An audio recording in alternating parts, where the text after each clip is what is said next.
एक खूबसूरत विचार आपके समक्ष पहले रख के फिर प्रोग्राम का आगाज करते हैं कि हो सके तो प्यार का भी कारोबार कीजिए, हो सके हाँ। तो प्यार का भी कारोबार कीजिए, जिस जगह से जो मिले वो खुशी से लीजिए। मिलने का बनाएं लोगों से सिलसिला आप, मिलने का बनाएं लोगों से सिलसिला आप। पूछ लें उनका पता पर अपना पता ना दीजिए, पूछ लें उनका पता पर अपना पता ना दीजिए। नमस्कार, ओम शांति। स्वागत है प्यारे प्यारे दर्शकों का हमारे प्रोग्राम कवि और उसकी कृति में। हमारी श्रृंखला चल रही है। हमारे महान कविराज राजेंद्र गोपाल व्यास जी के साथ हम बातचीत कर रहे हैं, उनके तरन्नुम में कविताएं सुन रहे हैं। तो चलते हैं, फिर उनका पता हमने ले लिया है पर अपना पता बाद में देंगे, क्योंकि मैं ओम प्रकाश शर्मा पंजाब पठानकोट से उनका पता लेने के लिए तो पधारा हूं। आइए स्वागत करते हैं। व्यास जी, आपका स्वागत है दिल की गहराइयों से। बहुत प्यारा, हृदय को हिला देने वाली तरंगित भाषा है आपकी, और आप बड़े दक्ष हैं। मुझे ब्रज की वो बात याद आती है, क्योंकि जब आप मेरे पक्ष में हैं इसलिए मैं दक्ष हो गया। आप मेरे पक्ष में आ गए। बहुत अच्छा, क्योंकि गोपी और कृष्ण में जब संवाद होता था तो वो गोपियां कहती थी, कन्हैया तुम लेते मन भर और छटांग भर भी नहीं देते हो। आपने मेरा पता तो ले लिया प्रभु, आपका पता आप मुझे बिल्कुल इशारा भी नहीं कर रहे हो, पर समय पे मैं इंतजार करूंगा। अगर मुझे में योग्यता होगी तो आप मुझे पता देंगे। लेकिन एक बात और है व्यास जी, बाद में कहीं आप ये ना कहें कि वो सज्जन का आता पता नहीं है, आता पता नहीं है उसका। चलिए हम शुरू होते हैं। बहुत अच्छा, आपने एक मुक्तक दिया है, मैं भी आपके सम्मान में एक रिटर्न गिफ्ट में देता हूं कि यूं तो हजारों ही हर रोज यहाँ आते हैं, यूं तो हजारों ही हर रोज यहाँ आते हैं, खुद गर्ज बनकर जमाने से चले जाते हैं। जिंदगी यकीनन उनकी है बेहतर जो राहे उल्फत में इंसानियत निभाते हैं। वाह, आपने वाह, जो वाह। मोहब्बत वाह हमें दी और कविता को कमाल।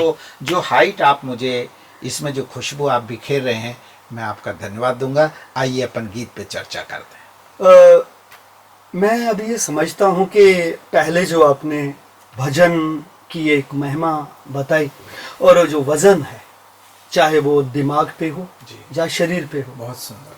वो दुनिया में भी कहते ना कि तन का वजन बढ़ जाए तो व्यायाम कीजिए, मन का बढ़े तो ध्यान कीजिए, वाह, धन का बढ़े तो दान कीजिए। क्या बात है, वजन तो वजन है, क्या रिलैक्सेशन है। तो इसलिए हम आगे इसके अभी चलते हैं। आगे आपकी एक बहुत खूबसूरत मुझे ये कविता नजर आ रही है कि छोड़ काम धाम नाम पकड़ राम ओ फक्कड़ राम, पकड़ राम ओ फक्कड़ राम। राम को फक्कड़ ही पकड़ सकता सर, कोई व्यापारी राम को नहीं पकड़ सकता, क्योंकि पहले से ही जिन आंखों में सपने हो उनमें ईश्वर दर्शन नहीं होगा। अगर आपका कप में पहले से ही गोबर लगा हुआ है ना, माँ उसमें दूध नहीं डालेगी। राम तो उस शुद्ध अंतःकरण में आएगा, इसलिए मैंने उसको फक्कड़ कहा, क्योंकि फक्कड़ को राम के अलावा कुछ नहीं चाहिए, राम से कुछ नहीं चाहिए, केवल राम चाहिए। जब तक बच्चा खिलौने में बिजी है, माँ का आंचल नहीं मिलता ओम जी। जब वो सारी चीजों को फेंक देता है तब उसको माँ का आंचल मिलता है।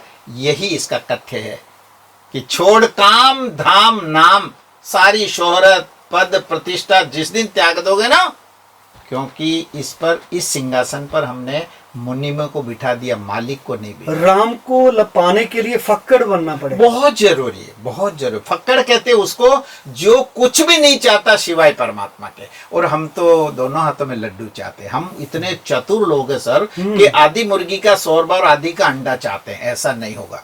या तो अंडा, हाँ, दुविधा में दोनों गए माया मिली न राम। तो मैंने इस गीत में यही लिखा, छोड़ काम धाम नाम पकड़ राम हो फक्कड़ राम। दोनों ही राम हो गए। आप देखिएगा, भक्त और भगवान के लिए यहाँ अगर वो कुछ नहीं चाहता तो इक्विवेलेंट गॉड हो गया वो, क्योंकि मिरर में चेहरा मेरा ही दिखेगा, मिरर में चेहरा मेरा दिखेगा, क्योंकि मिरर में चेहरा नहीं होता है, निराकार में मैं ही दिखूंगा साकार, क्योंकि निराकार का कोई आकार। इसलिए हम दोनों एक लेवल पर राम हो। और दर्पण झूठ नहीं बोलता, कैमरा भी झूठ नहीं बोलता है। और हम दो जगह पागल हो जाते हैं प्रभु, या तो बच्चा गोद में आ जाए तो हम पागल हो जाते हैं, या कांच सामने आ जाए तो हम पागल हो जाते हैं। सारी उम्र यही गुनाह करता रहा। हाँ। कि धूल चेहरे पे थी और साफ आईना करता रहा। आगे चले ना जी साहब। छोड़ काम धाम नाम पकड़ राम, भजो आठों ही याम सुबह शाम। छोड़ काम धाम, नाम पकड़ राम। जन्मों से भोगा है भोग यही रोग। हाँ, तेरे रोगों का कारण तेरे भोग है। जन्मों से भोगा है भोग यही रोग, और फंसे लोग। और हमारे तो यहाँ ब्रह्मा कुमारी में लोग भोग छुड़ा के योग की तरफ आ रहे हैं, बिल्कुल। क्योंकि अभी लोग भोग विलासिता से शायद व्यास जी उब गए हैं, इसलिए आपको आपने ये पंक्ति आपको लिखनी नहीं तो आवश्यक हो गई। तो लिखा उपनिषद तेन तख्तेन भुज्यंता। अगर आप भोग को पूरा नहीं भोगोगे ना तो आप योग में आ ही नहीं हसरत रह जाएगी जी, हसरत रह बिल्कुल, जाएगी। और हसरतें कभी पूरी नहीं होती। नहीं, वो उग जाती आप देखिएगा कि जो वाष्पेशिन होता है उसमें चीनी मिट्टी, पकी हुई मिट्टी है, इसलिए उसमें अंकुर नहीं होगा। लेकिन अगर मिट्टी रही, गीली रही, बीज रहा, तो बारिश के आते ही अंकुर हो जाएगा। वो भी मिट्टी पर दोनों में फर्क। वो इसलिए तप- बीज वो को तप ही भुनवा, योगी बीज को भुनवा लेता सर, या तो खा लेता या भुनवा लेता, बोता नहीं है, इसलिए नई फसल नहीं होती। इसमें लिखा जन्मों से भोगा है भोग, फंसे रोग यही रोग। तो क्या है, डायग्नोसिस भी है इसमें डायग्नोसिस भी और ट्रीटमेंट भी है। यहाँ निदान है कि हमारे दुख का कारण है कि हम भोग है। अब इसमें ट्रीटमेंट भी है, योग में आ जाओ। समस्या भी है, समाधान भी बिल्कुल है, दोनों है। इस देश में जो हत्याएं होती है उस पे आयोग बिठाते। मैंने एक कॉन्फ्रेंस में एक गीत में कहा, आयोग मत बिठाओ, उनको अपराधियों को योग में बिठाओ, अपराध समाप्त हो जाएंगे। वाह, क्या आयोग बात। मत बिठाओ। इंदिरा गांधी, राजीव गांधी, इनके आयोग बैठे आज तक नहीं उठे। उन सबको ब्रह्मा कुमारी इसका राजयोग सिखा दो, वे अपराधी बंद हो जाएंगे। तो आयोग बिठाने की जरूरत ही नहीं है। न आयोग बनाने की, महिला विकास आयोग क्यों साहब, पुरुष विकास आयोग क्यों नहीं बनाया? महिलाओं के लिए ही आयोग बना क्या? और आयोग का ही प्रयोग होता रहा। बहुत अच्छा है। चलिए आगे चलिए। अब के छुड़ा लो, पार पालो, खर्च होगी ना छदा। अब आप देखो, ये ट्रीटमेंट हो गया। अब के छुड़ा लो, पार हो जाओगे। इसमें कोई पैसा खर्च नहीं होता सर। यही एक ऐसा राम है जिसमें परमात्मा को पाने के लिए आपको कुछ भी नहीं देना पड़ता, सिवाय संपूर्ण आपके ईगो के अलावा। जो कहते हिंग लगे ना फिटकड़ी रंग चोखा। तो नारियल नहीं चढ़ाना, फूल नहीं चढ़ाना, ये हृदय चढ़ा दो यार। ये नारियल तो उसका विकल्प ले लिया हम लोगों ने, ये मस्तिष्क ईगो चढ़ाओ।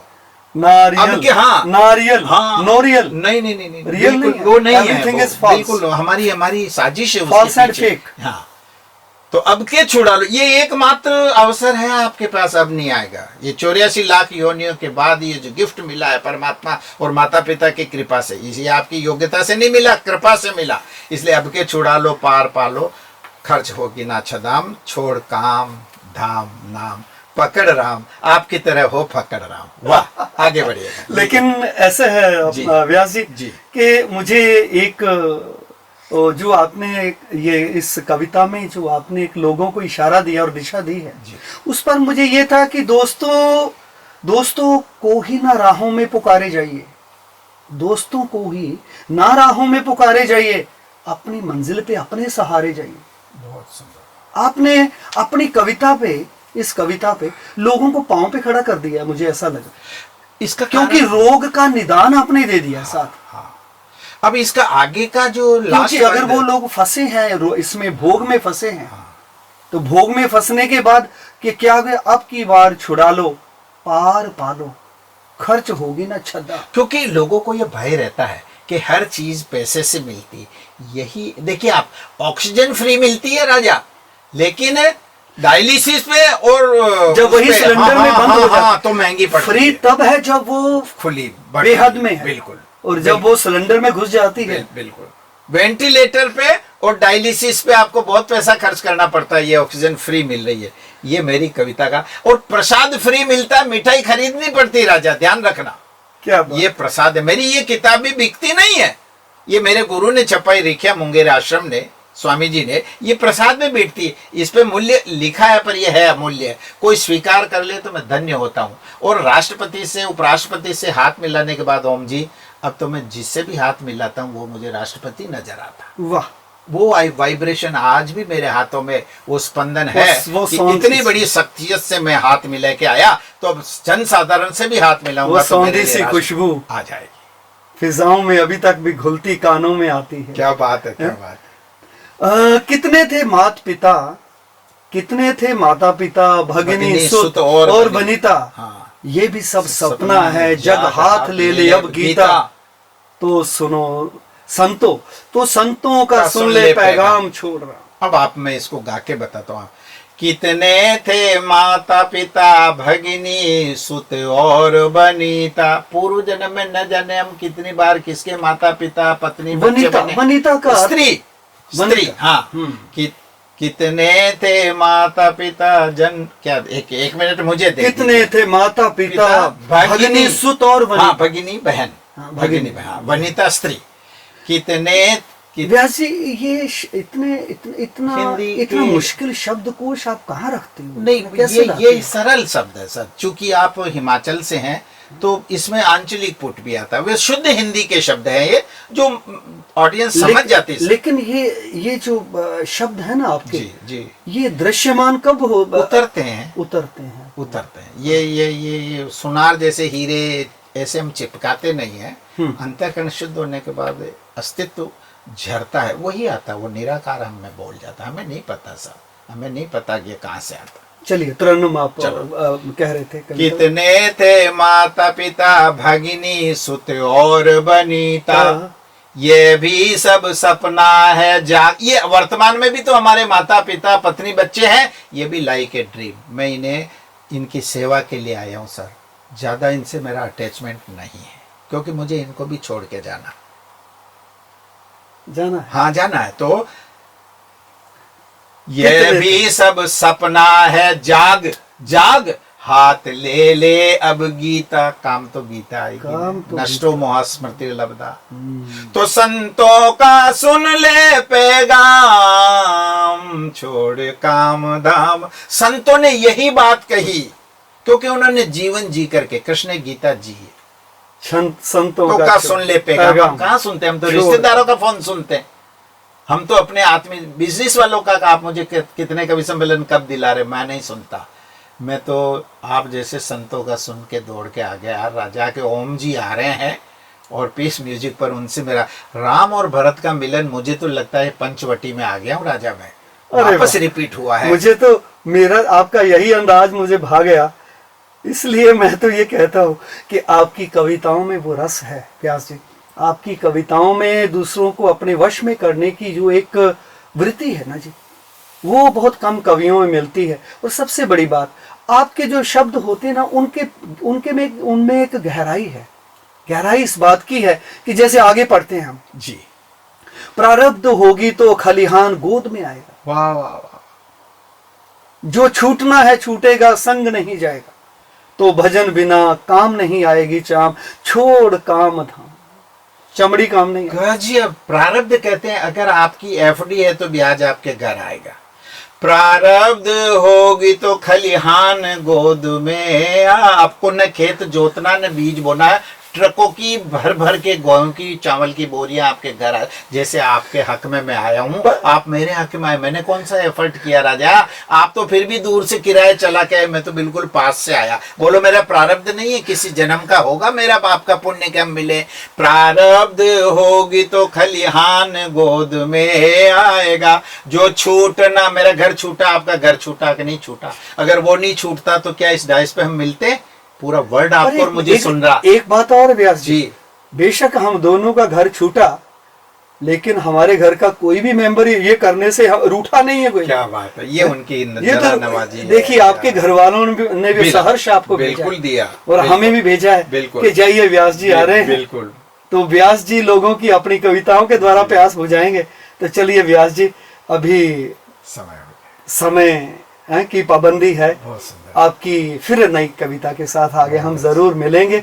और आपसे यूं ही आपके मुख से धीमी धीमी सौंधी सौंधी फुल झड़ियां जो झड़ती हैं, वो लोगों को इनके सामने, दर्शकों के सामने जरूर रखेंगे। तो आप हमारे इस प्रोग्राम में आए, बहुत बहुत धन्यवाद। ओम शांति।